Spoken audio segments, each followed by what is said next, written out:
Hello guys, मेरा नाम है Abhirag Garg. Welcome back to the YouTube channel Agrawal Accounts Academy. And आज मैं लेके आया हूँ accounting advantages and limitation of accounting.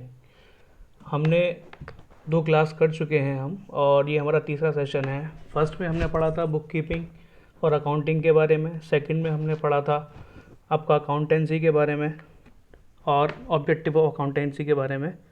अब हम पढ़ेंगे एडवांटेजेस ऑफ अकाउंटिंग और लिमिटेशन ऑफ अकाउंटिंग।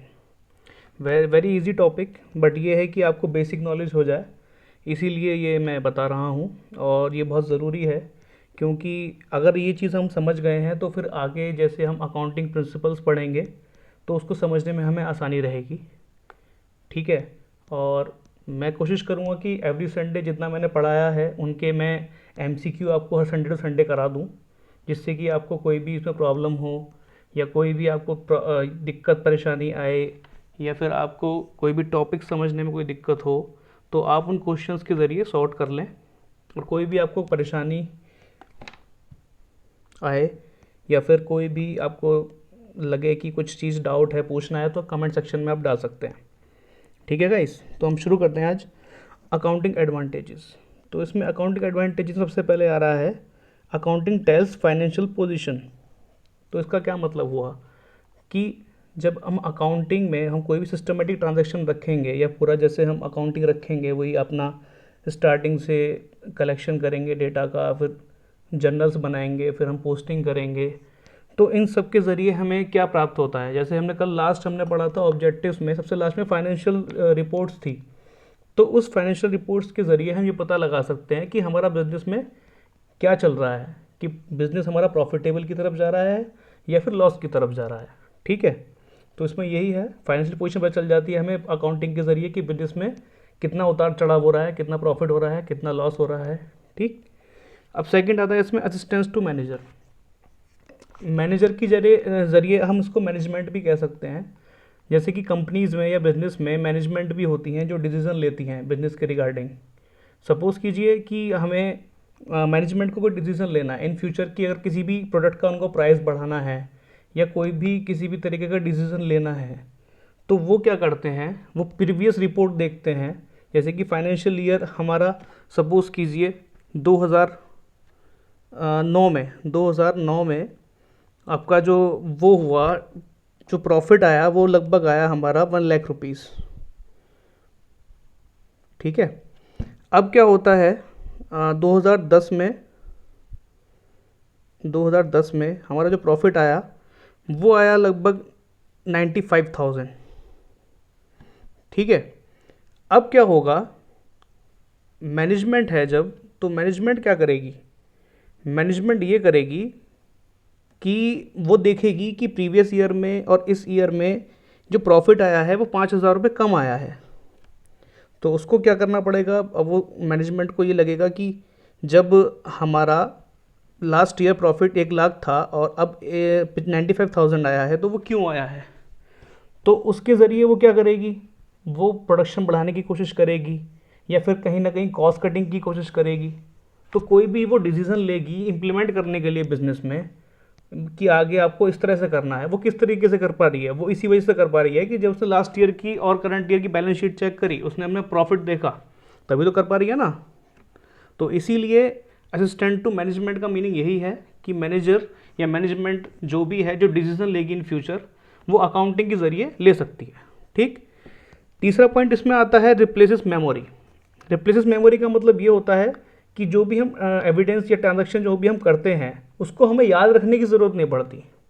वो हम बुक्स में, अकाउंटिंग के ज़रिए बुक्स में या फिर आपको कहीं पर जर्नल में, आजकल तो कंप्यूटर का ज़माना है तो हम कंप्यूटर में सेव रख लेते हैं डेटा सारा, तो उसको हमें रिकॉल करने की ज़रूरत नहीं पड़ती है। कि जैसे नंबर ऑफ़ ट्रांजैक्शंस होती हैं बिजनेस के अंदर, तो जितनी भी नंबर ऑफ़ ट्रांजैक्शंस होंगी, जितनी भी हमारी जो माल परचेज़ करा होगा या सेल करा होगा, तो उसको हमें माइंड में रखने की ज़रूरत नहीं पड़ती। उसके लिए हम अलग से अपनी बुक्स बना लेते हैं या फिर उसको कंप्यूटर में या फिर कहीं पर भी हम सेव रख सकते हैं डेटा, जिससे कि फ्यूचर में कभी भी ज़रूरत पड़ने पे हम उसे देख सकें। ठीक। अब फोर्थ आता है helps in comparison. Helps in comparison का क्या मतलब है, हेल्प्स इन कंपैरिजन का मतलब ये हुआ कि सपोज़ कीजिए कि वर्ष 2009 में या 2010 में कंपनी है या कोई बिजनेस है उसने प्रॉफिट अर्न किया, जैसे कि मैं अभी बता रहा था आपको, तो वो कंपैरिजन हो सकता है कि प्रीवियस ईयर में कंपनी ने या बिजनेस ने हमारा जो प्रॉफिट अर्न किया है वो 1 लाख रुपए किया है, अब नेक्स्ट ईयर में 1 लाख रुपए से ऊपर किया है, तो ये कंपैरिजन हो जाता है। एक कंपैरिजन तो इसमें ये हो गया कि सेम फर्म या सेम बिजनेस या सेम कंपनी अपने एक से ज़्यादा यानी प्रीवियस ईयर और करंट ईयर के प्रॉफिट को कंपैरिजन कर रही है, या अपनी डेब्ट्स को कंपैरिजन कर रही है, या अपने रिजर्व को कंपैरिजन कर रही है, या अपने डेटर्स को कंपैरिजन कर रही है। या फिर एक पॉइंट ये हो जाता है इसके अंदर कि जैसे एक एक बिजनेस और है, दूसरी कैसे हमारे यहाँ पे मल्टीपल कंपनीज होती हैं, अलग अलग प्रोडक्ट्स बनाती हैं, तो जैसे एक बिजनेस है ऐसी दूसरा कोई बिजनेस भी चल रहा होगा, तो वो उसकी फाइनेंशियल रिपोर्ट से, उसकी बैलेंस शीट से अपने आप को कंपैरिजन कर सकते हैं कि जैसे कि वो सामने वाली दूसरी जो फर्म है वो प्रॉफिट अर्न करनी है 1 लाख रुपए का करंट ईयर में और हम अर्न कर रहे हैं 90,000 का, तो हम इस चीज़ से पता लगा सकते हैं कि हम कहाँ गलतियाँ कर रहे हैं। हम कंपैरिजन कर सकते हैं दूसरी फर्म से अपनी फर्म में भी, और सिर्फ अपनी फर्म में प्रीवियस ईयर और करंट ईयर के फाइनेंशियल ईयर से भी। तो इसके लिए अकाउंटिंग बहुत ज़्यादा उपयोगी है। ठीक, अब आता है helps in calculation of tax liability. अब जिस तरीके से हम कोई भी ट्रांजैक्शन का रिकॉर्ड रखते हैं, इस तरीके से हमारे सेल्स टैक्स भी होते हैं, जीएसटी होता है, आपका सीजीएसटी पहले चलता था, अब ये कंप्लीट जीएसटी हो गया है, या इनकम टैक्स हो गया है, तो हम इन सब चीज़ों का रिकॉर्ड रखते हैं। तो हमारी जो कैलकुलेशन रहती है वो अकाउंटिंग के ज़रिए होती है कि हमने प्रीवियस ईयर में इतने % टैक्स दिया, अब हम इतने % टैक्स देंगे। तो ये अकाउंटिंग जो है एक कैलकुलेशन है, तो कैलकुलेशन करने में टैक्स की आसानी रहती है अकाउंटिंग के ज़रिए। ठीक, अब आता है हमारा helps in decision making. Decision making assistant to management, ये एक तरीके से सिमिलैरिटी उसमें क्या है कि उसमें डिसीजन मेकिंग का जो काम है, ये जो डिसीजन मेकिंग का जो काम होता है, डिसीजन मेकिंग का काम जो है ये मैनेजर के द्वारा ही किया जाता है। ठीक, तो डिसीजन मेकिंग के काम में जब भी ये होता है कि हमें देखना पड़ता है कि प्रीवियस ईयर में फर्म ने कितना प्रॉफिट अर्न किया है या फर्म की क्या फाइनेंशियल पोजीशन है, तो उसी के बेस पे डिसीजन मेकिंग किया जाता है। ठीक है, तो ये हेल्प्स इन डिसीजन मेकिंग का मतलब यही हुआ। ठीक, अब ये लास्ट आता है आपका evidence of transaction. Evidence of transaction का क्या मतलब है कि जो भी हम बिजनेस में ट्रांजैक्शन करते हैं, जो भी सेल परचेज हुई है, या किसी को हमने क्रेडिट दिया है, या किसी को हमने ड्राइंग्स निकाली है, या फिर कुछ भी इन द सेंस किसी को लोन दिया है कंपनी में, तो उसका एविडेंस से हमें ये रहता है कि हमारे पास वो चीज़ लिखित में है, ऑन पेपर है, तो जिसकी वजह से कोई भी इन फ्यूचर बिजनेस में डिस्प्यूट होता है या कोई भी परेशानी होती है, तो उसके अंदर हमें ये रहता है कि हमारे पास प्रमाण है, एक एविडेंस है, जिससे कि कल को कोर्ट में भी कोई और बंदा चला जाए या कोई भी बाहर का पर्सन है या वो कोई हम पे कंपनी पे या किसी फर्म पे केस कर दे, तो हमारे पास एक रिटन में एविडेंस रहेगा कि सर इसने, ये पर्सन ने ये लोन लिया था, अब ये डिस्प्यूट कर रहा है, इसको चुका नहीं रहा है, तो फर्म भी एक अपना कोर्ट में केस डाल सकती है, और कहीं से कोर्ट केस उसके ऊपर होता है तो एविडेंस के रूप में उस पेपर को, उस एविडेंस को दिखा करके अपने आप को बचा भी सकती है। तो अकाउंटिंग से ये फ़ायदा होता है कि हमें एविडेंस भी मिल जाता है ट्रांजैक्शंस का कि कब कब कौन कौन सी डेट में क्या क्या ट्रांजैक्शंस हुई हैं। नेक्स्ट आता है हमारा लिमिटेशंस ऑफ अकाउंटिंग। इसमें क्या है, accounting is not fully exact. First point इसमें ये आता है, फुल्ली एग्जैक्ट का मतलब ये है कि पूर्णतः बिल्कुल सही नहीं है। आप कहेंगे यार अभी तो आप अकाउंटिंग पढ़ा रहे थे, अभी तो कह रहे थे ऐसा होता है वैसा होता है, ये फ़ायदा है, ये ऑब्जेक्टिव है, ये एडवांटेजेस है, अब आप कह रहे पूरी तरह सही नहीं है। जी हाँ, कोई भी चीज़ अपने आप में 100% सही नहीं होती है, कहीं ना कहीं कुछ ना कुछ प्रॉब्लम या कहीं ना कुछ ऐसा रह जाता है जहाँ पर वहाँ पर अपना पर्सनल जजमेंट देना पड़ता है, अनुमान लगाना पड़ता है, यानी आपको क्या कहते हैं प्लानिंग करनी पड़ेगी, पर्सनल जजमेंट करना पड़ेगा, एक आपको एस्टिमेट लगाना पड़ेगा। ठीक है, तो इसमें फर्स्ट क्या है कि accounting is not fully exact. तो इसके अंदर हमारा जैसे होता है कि मशीनरी कोई ख़रीदी हमने, अब उसकी यूज़फुल लाइफ सपोज़ कीजिए 10 ईयर्स है, हमने 10 ईयर्स लगाई और 10 ईयर्स ही हमने लेकर के चल रहे हैं, डेप्रिसिएशन लगा रहे हैं उस पर, तो ये सारा जो हमने अनुमान लगाया ना, एक हमने एस्टिमेट लगाया कि वो मशीनरी 10 ईयर्स तक वर्क करेगी। अब पता चला 10 साल बाद हमने देखा वो मशीन अभी भी ठीक है, वो कम से कम 5 साल और भी चल सकती है अभी। तो इसमें जो हमने एक एस्टिमेट लगाया वो हमारा एक तरीके से झूठ हो गया, वो एक तरीके से हमारा एग्जैक्ट नहीं बैठा कि हमने लगाया था 10 साल का। भाई हमने मशीनरी लगाई थी कि 10, हमने जो मशीनरी की वो लगाई थी यूज़फुल लाइफ 10 साल के लिए लगाई थी, 10 ईयर्स। ओके, अब जो मशीनरी की यूज़फुल लाइफ बैठ रही है 15 ईयर्स बैठ रही है, हमने 10 साल बाद देखा। तो ये क्या हुआ कि जो हमने एस्टिमेट लगाया था कि जो मशीनरी 10 साल चलेगी वो 15 साल चल रही है। तो it means accounting fully exact नहीं है। ठीक है, इसका ये मतलब हुआ। तो कहीं ना कहीं हमें अनुमान लगाना पड़ता है, या कई बार ऐसा होता है कि हमने सोचा कि हमने 10 लाख का बिजनेस में माल लिया, हमारा कोई बिजनेस है और बिजनेस में हमने 10 लाख का हमने गुड्स परचेज़ किया और हमने एक तरीके से इसमें एस्टिमेट लगा लिया कि हमारा 50,000 का जो हमारा गुड्स है वो हमारा ख़राब हो सकता है। ठीक है, या फिर चोरी हो सकता है, या फिर किसी चीज़ के द्वारा नष्ट हो सकता है, या गोडाउन में रखा हुआ है सीलन आ गई है, या हो सकता है चूहे खा गए हैं उसको। ठीक है, थोड़ा सा फ़नी लग रहा है सुनने में, लेकिन ये एस्टिमेट कंपनी या कोई भी अपनी फर्म लगा करके चलती है कि जितने का माल वो खरीदती है, जितना माल वो खरीदती है, कभी भी पूरा का पूरा माल उसको 100% वैल्यू में नहीं मिलता। वो सोच के चलती है कि 50,000 का, 60,000 का, 30,000 का माल हमारा ख़राब भी हो सकता है। लेकिन अब क्या हुआ, अच्छी खासी जगह थी, सब कुछ बढ़िया अरेंजमेंट था उनका। अब जो उन्होंने अनुमान लगाया था 50,000 का लगाया था कि 10 लाख में से 50,000 का सामान हमारा ख़राब हो जाएगा, लेकिन अब ख़राब हो गया ज़्यादा का, 1 लाख रुपए का ख़राब हो गया। या फिर कह सकते हैं कि 50,000 की जगह 20,000 का ही ख़राब हुआ। तो ये एक एस्टिमेट के ऊपर है। तो अकाउंटिंग में भी कोई चीज़, सारी चीज़ें एग्जैक्ट नहीं होती, काफ़ी चीज़ों पे हमें अनुमान लगाना पड़ता है। तो इसीलिए इसको फुल्ली एग्जैक्ट नहीं कहा जा सकता। राइट, अब चलते हैं हमारा नेक्स्ट पॉइंट की तरफ, वो है accounting does not indicates the realisable value. तो ये भी एक तरीके से डेप्रिसिएशन के ऊपर ही लिंक्ड है थोड़ा सा। अब सपोज कीजिए कि हमने बिजनेस में एक मशीनरी खरीदी, उसकी कॉस्ट थी 1 लाख। ठीक है, 1 लाख कॉस्ट थी। अब क्या होता है, 1 लाख कॉस्ट के बाद उसकी जो मार्केट प्राइस है आज की डेट में 5 साल बाद वो हो गई 5 लाख की। ठीक है, 5 साल के बाद, आफ्टर 5 ईयर्स, जो हमने मशीनरी खरीदी थी 1 लाख रुपए की, अब वो 5 साल बाद 5 लाख रुपए की हो गई। अब इसमें अकाउंटिंग में हम क्या करते हैं, कोई भी जो मशीनरी है या कोई भी एसेट्स हम खरीदते हैं बिजनेस के लिए, उसकी जो कॉस्ट हम ट्रांजैक्शन में डालते हैं या बिजनेस में रिकॉर्ड करते हैं, वो करते हैं हिस्टोरिकल कॉस्ट। तो ये 1 लाख रुपए जो है वो हिस्टोरिकल कॉस्ट है मशीनरी की, तो वो उसी को रिकॉर्ड की जाएगी।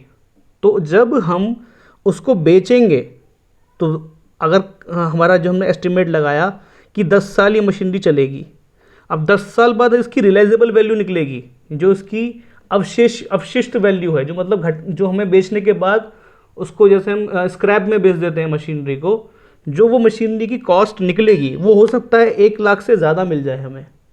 ठीक है, तो यहाँ पे अमाउंट का डिफर आ गया कि जो मशीनरी 5 साल बाद 5 लाख रुपए की हो गई, 10 साल बाद मे बी वो 6 या 7 लाख रुपए की भी हो जाए, या 8 लाख की भी हो जाए, 10 लाख की भी हो जाए। लेकिन क्या हुआ, हमने खरीदी कितने की थी वो इन द बिगिनिंग, 1 लाख रुपए की, और जब हम उसको सेल करने के लिए जा रहे हैं, पता चला जितनी उसकी कॉस्ट थी उससे वो जो है 1 लाख रुपए एक्स्ट्रा की बिक गई। ठीक है, तो यहाँ 1 लाख का डिफरेंस आ गया। तो यही चीज़ है इसके अंदर कि accounting does not indicate the realisable value. तो रियलाइजेबल वैल्यू हमारी जो है एक तरीके से कम ज़्यादा हो सकती है। ठीक, अब चलते हैं हमारा जो आपका तीसरा पॉइंट है, वो भी इसी से ही लिंक्ड है, इसका ignores effect of the price level changes. जब भी अकाउंटिंग में हम कोई भी ट्रांजेक्शन या फिर कोई भी एसेट्स की जो प्राइस है वो रिकॉर्ड करते हैं, वो हिस्टोरिकल कॉस्ट पे करते हैं, मैंने आपको भी बताया था। और ये हमारा एक अकाउंटिंग कॉन्सेप्ट में भी है जो मैं आगे पढ़ाऊंगा आपको। इसीलिए मैं कह रहा हूँ ये चैप्टर, ये पॉइंट आपके लिए बहुत ज़्यादा इंपॉर्टेंट रहेगा। एक तरीके से आपका बेस क्लियर हो जाएगा, क्योंकि प्रिंसिपल्स को पढ़ने के लिए थोड़ा सा बेस क्लियर होना ज़रूरी है। ठीक है, अब ये क्या है, ओरिजिनल कॉस्ट है आपकी, इसमें हम रिकॉर्ड करते हैं सारी चीज़ें, मैंने आपको बताया था अभी। तो वैल्यू ऑफ मनी है वो टाइम टू टाइम चेंज होती रहती है। जैसे हम सपोज कीजिए कि 1 लाख रुपए में आपकी 2 मशीनरी लग रही हैं, कल को हो सकता है 1 लाख रुपए में 3 मशीनरी भी लग जाएं, या ऐसा हो सकता है कल को 1 लाख रुपए में 1 मशीनरी ही लगे। तो ये क्या चेंजेस है, ये प्राइस लेवल में चेंजेस हो रहा है, ठीक है ना। जो भी मनी है, मनी की वैल्यू कभी घट रही है कभी बढ़ रही है। मनी की वैल्यू जब घटेगी तो जाहिर सी बात है हमारे पास चीज़ कम आएंगी, और मनी की वैल्यू जब बढ़ेगी तो हमारे पास चीज़ें ज़्यादा आएंगी, ठीक है ना। तो यही है। अब क्या है, ignores the quality information, fourth point हमारा ये है। अब हमारे पास दो चीज़ें होती हैं, एक तो क्वालिटी, एक क्वांटिटी। जैसे हम मार्केट में जाते हैं, हमारे पास हम जब देखते हैं कि दो तरीके की चीज़ें कभी मिलती हैं। एक जगह आप अगर सपोज़ कीजिए, अगर आप सेब परचेज़ करने के लिए जा रहे हैं, एप्पल, और वहाँ पर एक जगह 100 रुपीज़ के 2 kg मिल रहे हैं, एक जगह मिल रहे हैं 100 रुपीज़ के 1 kg। तो 100 रुपीज़ के 1 kg वाले की क्वालिटी बहुत ज़्यादा अच्छी होगी, और 100 रुपीज़ के 2 kg वाले की क्वालिटी थोड़ी डाउन होगी, छोटा भी होगा वो एप्पल खाने में। तो यही चीज़ है, ये चीज़ तो मैं छोटे लेवल पे बात की है। बड़े लेवल पे कहते हैं इग्नोर्स द क्वालिटी इन्फॉर्मेशन। हमारे अकाउंट्स में क्वालिटी की कोई वैल्यू नहीं होती है, यहाँ पर सिर्फ और सिर्फ क्वांटिटी की वैल्यू होती है, ठीक है। क्वालिटी का मतलब होता है गुणात्मक, किसी चीज़ का गुण बताना। जैसे कि हमारी किसी कंपनी में एम्प्लॉय काम कर रहे हैं और वो बहुत ज़्यादा स्किल्ड हैं, उनकी क्वालिटी बहुत अच्छी है, वो काफ़ी ज़्यादा एजुकेटेड हैं, जिसकी वजह से वो अपना काम बहुत अच्छे से मैनेज कर लेते हैं और कंपनी की कैपिटल को और कंपनी के प्रॉफिट को बूस्ट करने में उनका बहुत ज़्यादा योगदान रहता है। ऑन दी अदर हैंड, दूसरी जगह हम देखा जाए, किसी कंपनी में जो एम्प्लॉयज़ हैं वो अनस्किल्ड हैं या फिर लेस स्किल्ड हैं as compare to first company, तो उस कंपनी का जो प्रॉफिट रेशो होगा वो दूसरी कंपनी की जगह थोड़ा सा कम होगा, क्योंकि जहाँ पर कम स्किल्ड लोग काम कर रहे हैं तो वहाँ पर काम थोड़ा सा हो सकता है कि प्रॉफिट भी कम हो और काम थोड़ा मंदी गति से भी हो और उतना अच्छा भी ना हो। लेकिन जहाँ पर अच्छे स्किल्ड लोग काम कर रहे हैं, एजुकेटेड लोग काम कर रहे हैं, तो गारंटी की बात है कि उस कंपनी का काम करने का तरीका, मैनेजमेंट और उसका प्रॉफिट रेशो उस कंपनी से अच्छा होगा, ठीक है। अब आता है affected by window dressing. Window dressing, ये जो आपका जो टर्म है विंडो ड्रेसिंग, ये काफ़ी सुनने में आता है और एग्ज़ाम में भी पूछा जाता है कई बार।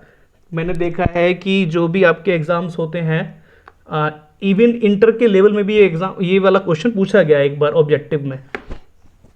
तो क्या है, विंडो ड्रेसिंग का मतलब ये होता है कि हम जब भी कोई भी जैसे अकाउंट्स वगैरह बनाते हैं, तो इसमें विंडो ड्रेसिंग का मतलब है किसी भी खाते में, किसी भी बुक्स में हम मैनिपुलेट कर सकते हैं चीज़ों को।